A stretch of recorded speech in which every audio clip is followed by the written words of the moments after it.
time was approaching 3:30 a.m. in Asyut, and the night was cloaked in darkness and silence over the deserted streets. Hussein, a taxi driver worn down by responsibilities, decided to chase his livelihood at this late hour.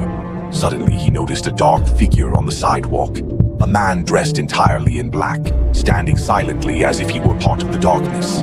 He signaled to him with a slight gesture, and when Hussein approached, the passenger didn't say a word.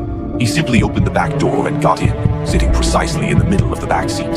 The passenger whispered in a calm, chilling voice, "Take me to the graves." The graves, meaning the Arab al-Madabagh cemetery. Hussein wondered to himself, who goes to the cemetery at this hour?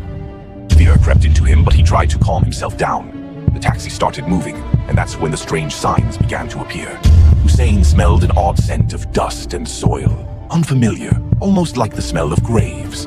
He tried to break the silence and ask the passenger something, but the replies were cold and brief. And whenever he tried to see the man's features in the mirror, he couldn't. The light would fall on his shoulder or his nose, but his face stayed drowned in darkness. The most terrifying part was that the route Hussein usually covered in 8 minutes began stretching unnaturally, as if time itself was expanding. Sweat poured down his face as he felt his body tremble. When he approached the cemetery wall, Hussein asked in a muted, fearful voice, "Is here okay?" The cold, calm reply came, "Here, thank you." Hussein stopped the car and turned back to take the fare, but found no one. The door was closed and he hadn't heard it open or close. The passenger who had been sitting there seconds ago had completely vanished. But the real terror wasn't the disappearance. It was the strange scent lingering inside the taxi, as if a being made of dust had just been sitting there.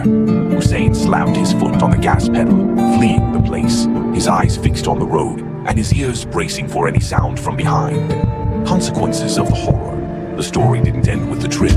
A fellow driver told him that the Arab al-Madabagh cemetery was known for disappearance stories, and many drivers had experienced the same incident. But the nightmare continued for Hussein. He kept dreaming of a voice coming from the back of the taxi saying, "Your turn is coming." The fear even reached his young son, who woke up to tell his father about a terrifying dream of a man dressed in black, riding with his father, and then disappearing. And one night, while Hussein was forced to pass the same road, the unexpected happened. He heard a loud, terrifying voice, in the exact tone of the vanishing passenger, calling his name, Hussein.